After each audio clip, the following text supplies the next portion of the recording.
Assalamualaikum warahmatullahi wabarakatuh. Selamat ketemu rekan-rekan mahasiswa Magister Kenotariatan Fakultas Hukum Universitas 11 Maret periode penerimaan tahun 2021. Kita akan mengawali perkuliahan pada semester awal ini dan salah satu materi yang diajarkan adalah teori hukum. Sebagaimana telah rekan-rekan ketahui bahwa materi teori hukum ini sebagai mata kuliah merupakan salah satu mata kuliah yang wajib ada di dalam jenjang magister hukum sebagai kurikulum minimal. Pada saat tingkat sarjana, rekan-rekan sudah mempelajari mengenai pengantar ilmu hukum dan pengantar hukum Indonesia. Tentu saja ada perbedaan yang sangat mendasar, walaupun sama-sama mencoba untuk memperkenalkan konsep dan teorisasi mendasar dari ilmu hukum. Saya sendiri sudah menulis satu buku ajar ya yang bisa rekan-rekan simak di sini ya. Teori hukum, suatu pengantar dengan pendekatan tematik, tapi tentu saja saya sangat menganjurkan rekan-rekan mempelajari buku-buku lain yang membahas materi mengenai teori hukum ini. Di pasaran saya kira banyak ya, dan juga jangan lupa mulai sekarang rekan-rekan juga harus aktif untuk mengakses jurnal internasional yang memuat narasi-narasi tentang gagasan-gagasan dasar dari ilmu hukum. Nanti sambil perkuliahan berlangsung kita akan bedah kasus dan kemudian mencoba menganalisis pemikiran-pemikiran dari publikasi bereputasi tersebut. Kembali kepada pertanyaan tadi, kalau dibedakan dengan pengantar ilmu hukum dan atau pengantar hukum Indonesia, lalu apa yang dipelajari di dalam teori hukum ini? Karena segala teori, termasuk juga teori hukum itu tidak jatuh dari langit, maka kuliah ini harus memaparkan terlebih dahulu awal mula perkembangan pemikiran teoritis mengenai hukum dalam sejarah manusia. Demikian juga di bagian awal buku saya ini ya. Kemudian akan dilanjutkan pembahasan mengenai pengertian teori hukum. Saya sering menyebutnya dengan istilah sistematisasi ilmu hukum. Sebab kalau mengutip pemikiran Sacipto Raharjo, ada lapisan-lapisan dalam ilmu hukum itu. Nah, jadi nanti kita akan bahas apa itu teori hukum, di mana letaknya dalam disiplin hukum, serta manfaat dan kegunaannya mempelajari teori hukum. Tentu saja pada awal mulanya pengertian teori hukum ini tidak dipahami seperti yang akan dijelaskan dalam buku ini ya. Para filosof mulanya malahan tidak menyangka bahwa mereka sedang membahas teori hukum tatkala mereka justru melakukannya. Ya. Pemadatan teori hukum sebagai istilah yang kemudian menjadi teori hukum sebagai satu pengertian itu merupakan bagian dari perkembangan transisi ilmu pengetahuan abad ke-19 dan abad ke-20. Jadi nanti kalau di bagian awal ya, mungkin 1 atau 2 kali pertemuan dan Anda baca di buku saya ini akan merangkum sejarah perkembangan pemikiran mengenai hukum. Barulah nanti akan dijelaskan kompleks teori hukum itu sebagaimana kerap kali dipahami dalam zaman kita. Paling sedikit sebagaimana sudah saya coba tulis dan bagaimana zaman kita memahaminya. Jadi teori hukum itu lebih abstrak dibandingkan pengantar ilmu hukum. dan pada tingkatan yang tertinggi adalah filsafat hukum. Di letak teori hukum itu di tengah-tengah antara pengantar ilmu hukum dengan filsafat hukum. Oleh sebab itu sering disebut juga sebagai meta teori. Nah, jadi ada hal yang perlu digarisbawahi di sini. Lalu apa kegunaan mempelajari teori hukum itu? Kalau pengantar ilmu hukum, ya itu akan menjadi dasar untuk memahami bekerjanya atau penerapan hukum positif di dalam satu peristiwa konkret tertentu. Jadi pada level sarjana itu kalau digampangkan dengan kemampuan menyusun rumusan masalah, kompetensinya akan berbunyi kira-kira seperti ini. Apakah penyusunan perjanjian kredit sudah memenuhi asas konsensualisme sebagaimana diatur dalam Kitab Undang-Undang Hukum Perdata? Itu pertanyaan yang dasarnya adalah pengantar ilmu hukum. Tapi kalau teori hukum itu sudah berkembang, ya pertanyaannya menjadi mengapa dalam perjanjian kredit bank itu diperlukan asas konsensualisme. Nanti kalau filsafat hukum itu pertanyaannya adalah apakah asas konsensualisme itu perlu dipertahankan dalam perjanjian kredit bank? Karena senyatanya kedudukan antara nasabah dengan bank itu dianggap tidak setara dan sebagainya. Bisa dikembangkan dalam kasus-kasus yang lain lagi ya. Jadi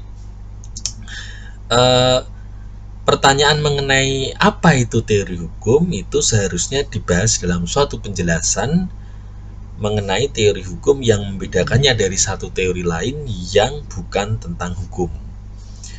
Suatu penjelasan mengenai teori hukum diharapkan menerangkan bagaimana sebenarnya suatu teori hukum itu terbentuk, bagaimana strukturnya dan perannya, apa konsekuensinya, dan seterusnya. Ya. Secara awam pertanyaan itu bisa berbunyi seperti ini ya. Ada berbagai macam jenis merek mobil, tetapi apakah sebenarnya mobil itu? Atau dengan cara platonik ya yang dikembangkan oleh pemikiran pada masa Yunani kuno, ada banyak jenis dan warna kuda, tetapi apakah sebenarnya kuda itu? Dengan cara bertanya seperti itu, kita baru menanyakan suatu identifikasi yang jatuh dalam kerangka filsafat. Tadi ya, abstraksi yang paling tinggi dalam lapangan ilmu pengetahuan. Dengan begitu kita belum substansial, sehingga jatuh ke dalam domain ontologi. Jadi saya baru mencari penjelasan untuk pertanyaan yang semata-mata berbunyi apakah sebenarnya teori hukum itu, dan belum lagi penjelasan untuk pertanyaan apakah hukum itu. Ya, teori hukum diberikan sebagai materi pada kebanyakan program studi hukum. Tadi saya sampaikan bahkan ini menjadi kurikulum minimal dalam standar nasional untuk jenjang magister hukum. Namun saya melihat masalahnya adalah bahwa referensi yang saya ketahui justru tidak memaparkan. Nanti coba dicek keseluruhan dari buku saya ini ya. Apa yang menurut ekspektasi saya seharusnya merupakan bagian integral dari suatu teori hukum yang reflektif dan sekaligus juga inovatif. Maka saya mencoba menyusun kerangka pemikiran itu dengan mengajukan pembelahan ke dalam topik-topik tertentu yang saya sering sebut sebagai pendekatan tematik. Kenapa demikian? Dan ini saya tulis dalam judul buku saya ini karena kebanyakan referensi yang ada membahas berbagai macam teori hukum yang pernah dipanggungkan dalam sejarah, lebih-lebih sejak abad pertengahan sampai abad ke-20.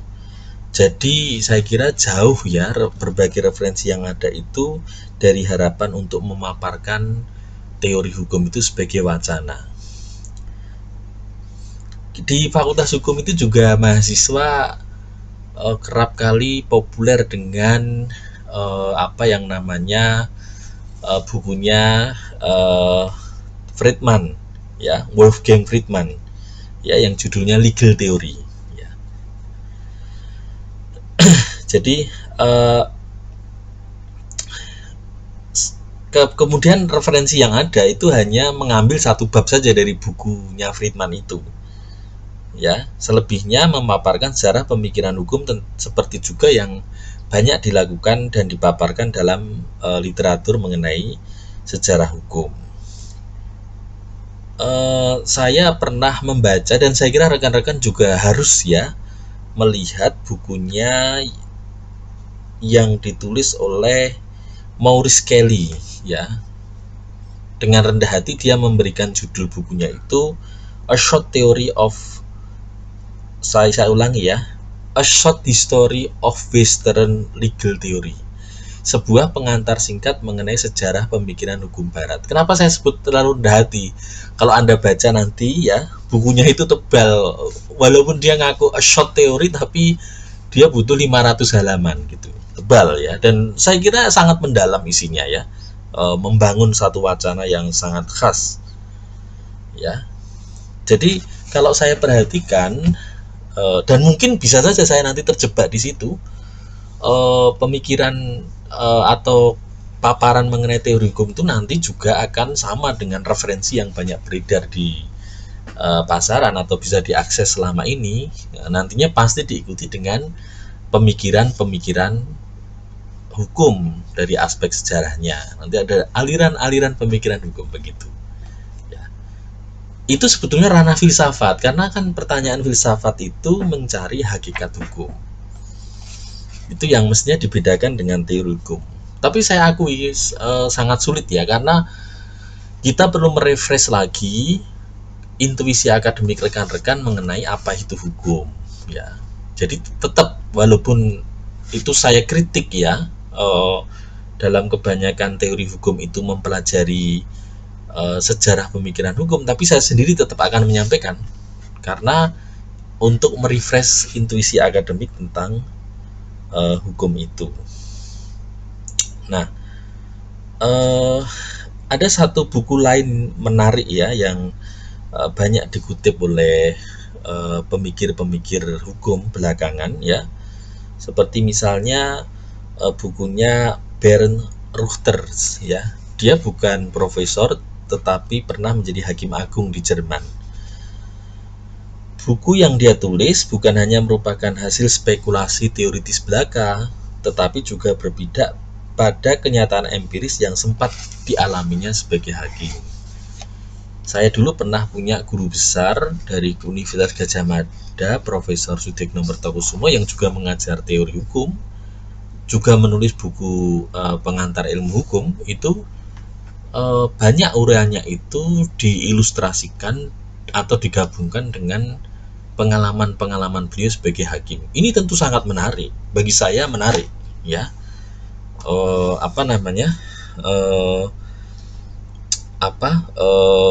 Pemikiran itu digabungkan dengan kasus-kasus yang ada. Jadi ketika ngomong pemikiran mengenai hukum perikatan misalnya, ya kemudian diikuti dengan contoh-contoh jurisprudensi. Saya mencoba mengikuti seperti itu, tapi dengan cara yang lain, yaitu dengan menggunakan tema-tema tertentu. Jadi saya ambil satu contoh tema ya, misalnya keadilan, misalnya kekuasaan ya, yang nanti masuk di dalam pembahasannya. Nah, jadi perkuliahan teori hukum menurut saya adalah upaya untuk memaparkan dan membahas teori hukum sebagai suatu subjek yang berdiri sendiri tanpa harus terkait dengan berbagai doktrin hukum individual yang ada, yang masing-masing juga mengklaim sering disebut sebagai teori hukum itu. Perkuliahan saya hendak menjelaskan teori hukum itu sebagai teori hukum dan bukan menjelaskan teori hukum yang mana ya yang harus dipakai. Jadi buku saya ini sendiri merupakan naskah yang bekerja dengan proporsi yang merumuskan suatu keadaan yang seharusnya. Dengan upaya ini memang diniatkan untuk melanjutkan ya penulisan lagi untuk menerangkan bagaimana rumpun masalah teori hukum itu harus atau paling sedikit sebaiknya ya itu dipahami. Saya kira itu pengantar saya, dan nanti selengkapnya silabus bisa dilihat di dalam sistem pembelajaran di UNS ya yang dikenal sebagai sistem OJW. Nanti bisa teman-teman cek di sana, dan saya akan mengajak rekan-rekan untuk bisa mendapatkan buku saya ini untuk menjadi salah satu bahan acuan minimal dalam rangka pembelajaran kita. Saya kira itu ya untuk bird view ya atau pandangan luas mengenai teori hukum, dan kita nanti akan lebih banyak diskusi pada saat kuliah sudah berjalan sesuai dengan jadwal yang ditetapkan. Sekian, sampai ketemu pada tatap muka berikutnya. Salam dan sehat selalu.